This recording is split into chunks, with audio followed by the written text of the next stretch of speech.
Welcome to the One Year Bible, February 17. The Old Testament reading, Leviticus chapter 4, verse 1 through chapter 5, verse 19. Then the Lord said to Moses, "Give the following instructions to the people of Israel. This is how you are to deal with those who sin unintentionally by doing anything that violates one of the Lord's commands. If the high priest sins, bringing guilt upon the entire community, he must give a sin offering for the sin he has committed. He must present to the Lord a young bull with no defects. He must bring the bull to the Lord at the entrance of the tabernacle, lay his hand on the bull's head, and slaughter it before the Lord. The high priest will then take some of the bull's blood into the tabernacle, dip his finger in the blood, and sprinkle it 7 times before the Lord in front of the inner curtain of the sanctuary. The priest will then put some of the blood on the horns of the altar for fragrant incense that stands in the Lord's presence inside the tabernacle. He will pour out the rest of the bull's blood at the base of the altar for burnt offerings at the entrance of the tabernacle. Then the priest must remove all the fat of the bull to be offered as a sin offering. This includes all the fat around the internal organs, the 2 kidneys, and the fat around them near the loins, and the long lobe of the liver. He must remove these along with the kidneys, just as he does with the cattle offered as a peace offering, and burn them on the altar of burnt offerings.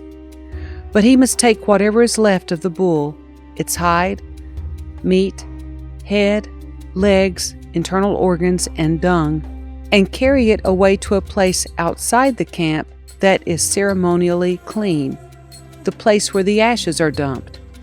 There, on the ash heap, he will burn it on a wood fire. If the entire Israelite community sins by violating one of the Lord's commands, but the people don't realize it, they are still guilty. When they become aware of their sin, the people must bring a young bull as an offering for their sin and present it before the tabernacle. The elders of the community must then lay their hands on the bull's head and slaughter it before the Lord. The high priest will then take some of the bull's blood into the tabernacle, dip his finger in the blood, and sprinkle it 7 times before the Lord in front of the inner curtain. He will then put some of the blood on the horns of the altar for fragrant incense that stands in the Lord's presence inside the tabernacle. He will pour out the rest of the blood at the base of the altar for burnt offerings at the entrance of the tabernacle.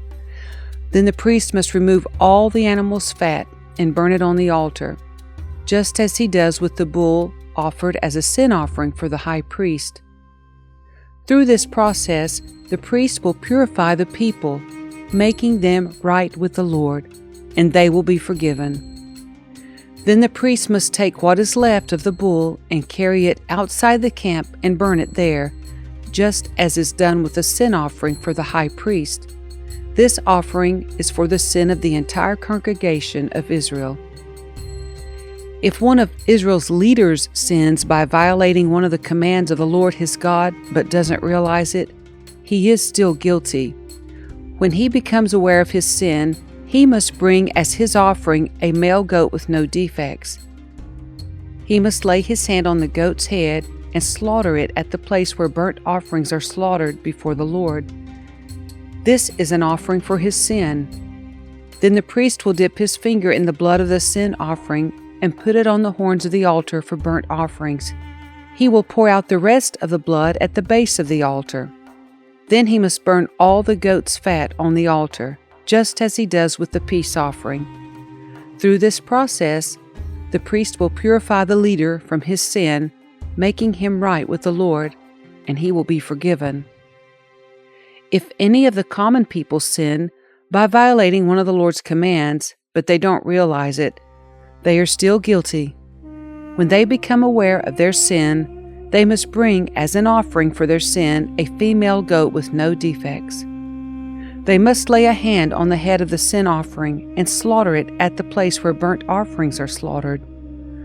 Then the priest will dip his finger in the blood and put it on the horns of the altar for burnt offerings. He will pour out the rest of the blood at the base of the altar. Then he must remove all the goat's fat, just as he does with the fat of the peace offering. He will burn the fat on the altar, and it will be a pleasing aroma to the Lord. Through this process, the priest will purify the people, making them right with the Lord, and they will be forgiven. If the people bring a sheep as their sin offering, it must be a female with no defects. They must lay a hand on the head of the sin offering and slaughter it at the place where burnt offerings are slaughtered. Then the priest will dip his finger in the blood of the sin offering and put it on the horns of the altar for burnt offerings. He will pour out the rest of the blood at the base of the altar. Then he must remove all the sheep's fat, just as he does with the fat of a sheep presented as a peace offering. He will burn the fat on the altar on top of the special gifts presented to the Lord.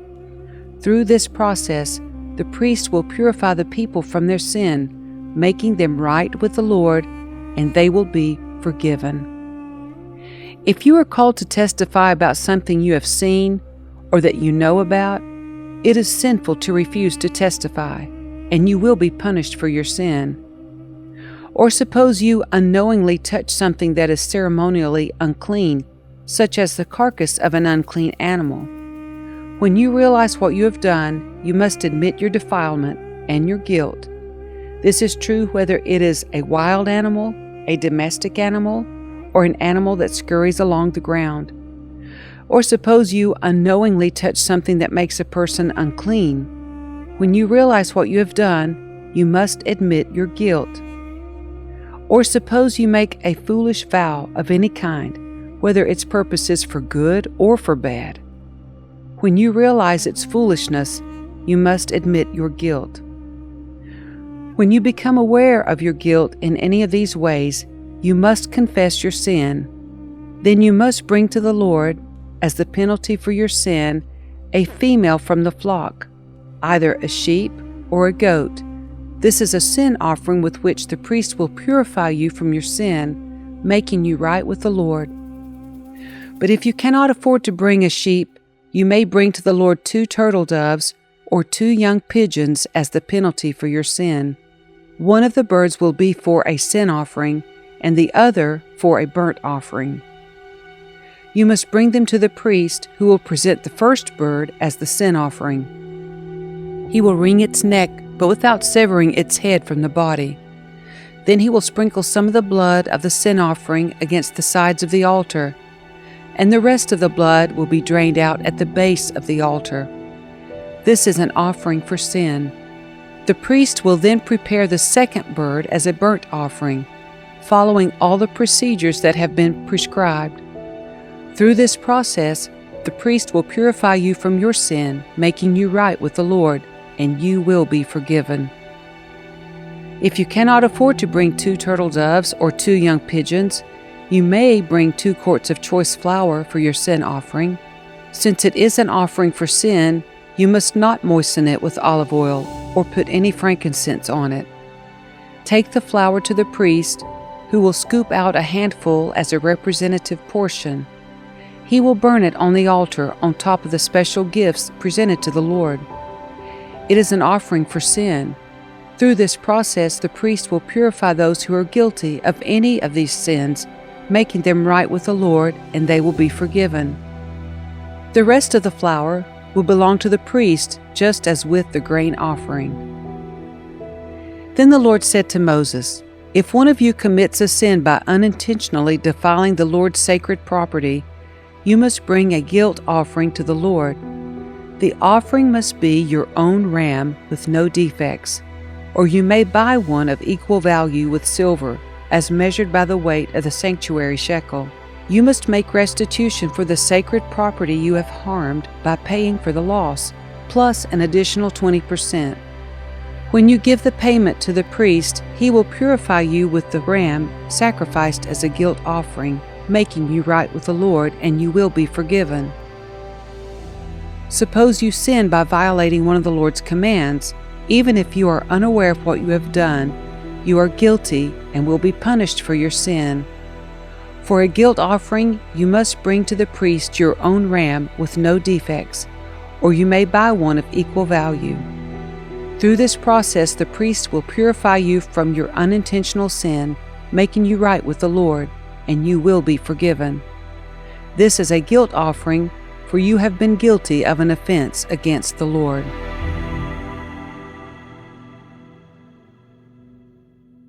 The New Testament reading, Mark chapter 2, verse 13 through chapter 3, verse 6. Then Jesus went out to the lake shore again and taught the crowds that were coming to him. As he walked along, he saw Levi, son of Alphaeus, sitting at his tax collector's booth. "Follow me and be my disciple," Jesus said to him. So Levi got up and followed him. Later, Levi invited Jesus and his disciples to his home as dinner guests, along with many tax collectors and other disreputable sinners. There were many people of this kind among Jesus' followers. But when the teachers of religious law, who were Pharisees, saw him eating with tax collectors and other sinners, they asked his disciples, "Why does he eat with such scum?" When Jesus heard this, he told them, "Healthy people don't need a doctor, sick people do. I have come to call not those who think they are righteous, but those who know they are sinners." Once when John's disciples and the Pharisees were fasting, some people came to Jesus and asked, "Why don't your disciples fast like John's disciples and the Pharisees do?" Jesus replied, "Do wedding guests fast while celebrating with the groom? Of course not. They can't fast while the groom is with them. But someday the groom will be taken away from them, and then they will fast. Besides, who would patch old clothing with new cloth?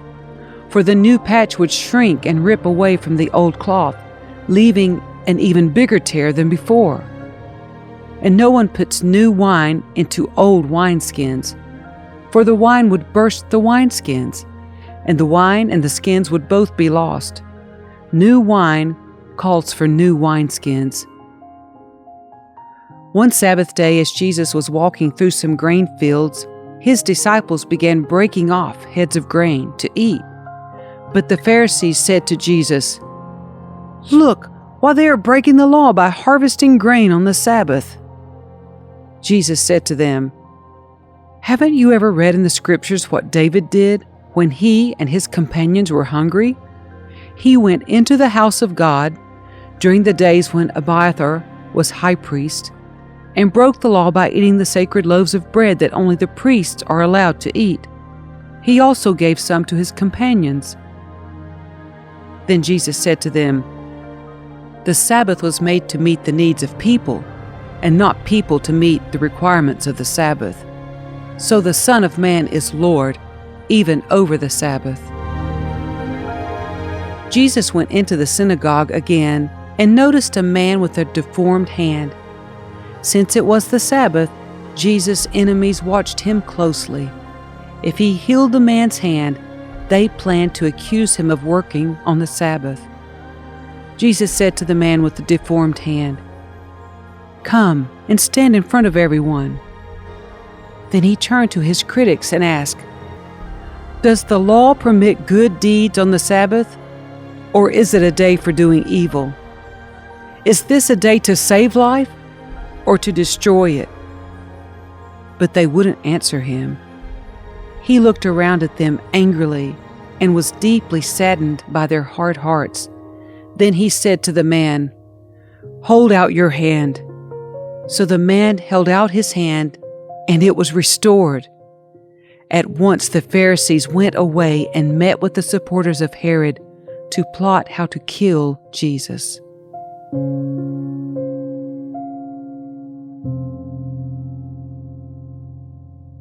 Psalm 36, verses 1 through 12. Sin whispers to the wicked deep within their hearts.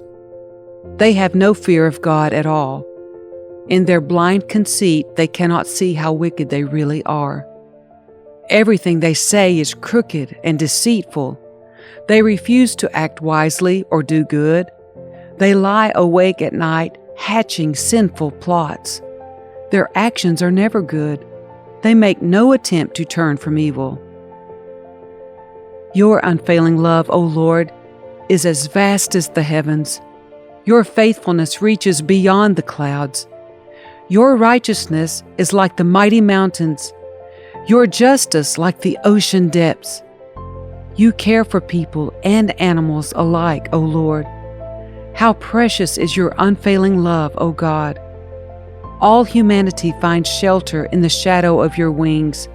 You feed them from the abundance of your own house, letting them drink from your river of delights. For you are the fountain of life, the light by which we see. Pour out your unfailing love on those who love you. Give justice to those with honest hearts. Don't let the proud trample me, or the wicked push me around. Look, those who do evil have fallen. They are thrown down, never to rise again.